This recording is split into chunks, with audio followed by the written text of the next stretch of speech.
Bonsoir à tous, bienvenue à ce flash d'information. La bataille pour venir à bout du Covid-19 en Côte d'Ivoire se poursuit. Le gouvernement est à la tâche. À tous les niveaux, on retrousse les manches pour sensibiliser en vue de stopper le virus.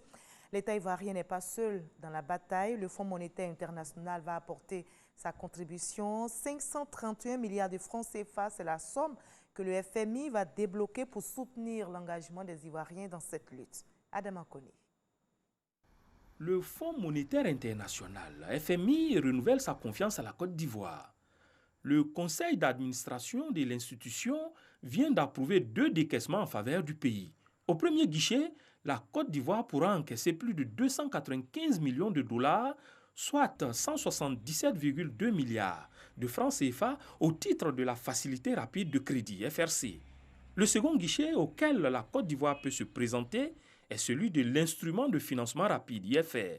Ce sont 354,4 milliards de francs CFA que le pays pourra mobiliser. Au total, l'enveloppe que le Fonds monétaire international consent à la Côte d'Ivoire s'élève à 886,2 millions de dollars, soit 531 milliards de francs CFA au cours actuel. Montant qui doit servir à faire face aux dépenses urgentes de la pandémie du Covid-19.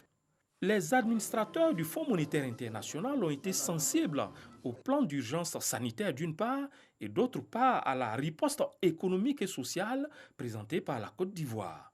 Des plans qui s'appuient sur les conséquences de la pandémie du Covid-19. C'est que la maladie fragilise la balance des paiements et affecte les perspectives économiques. La Côte d'Ivoire, qui attendait une croissance de 7,2% de sa richesse nationale, le PIB, produit intérieur brut, revoit désormais son évaluation à 3,6% au mieux des cas. Aujourd'hui, il est question donc pour le FMI de soutenir les efforts du gouvernement ivoirien, non seulement pour maintenir l'économie sur des assises résilientes, mais aussi pour encourager les actions sociales appropriées en faveur de la population ivoirienne. Le confinement des personnes âgées est l'une des mesures de prévention contre le coronavirus. Cette mesure annoncée par le Conseil national de sécurité a pour but de les protéger et prévenir un pic d'infection de cette tranche de la population est plus à même de développer les formes les plus graves de la maladie. Mais comment ces personnes du troisième âge vivent-elles cette situation?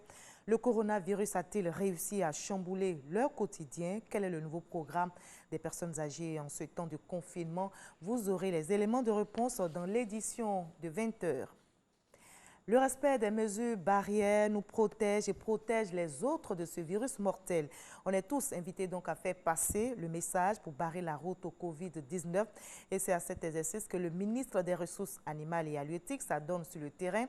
Le ministre Moussa Dosso sillonne quelques quartiers d'Abidjan, Avridi 3 et Zimbabwe.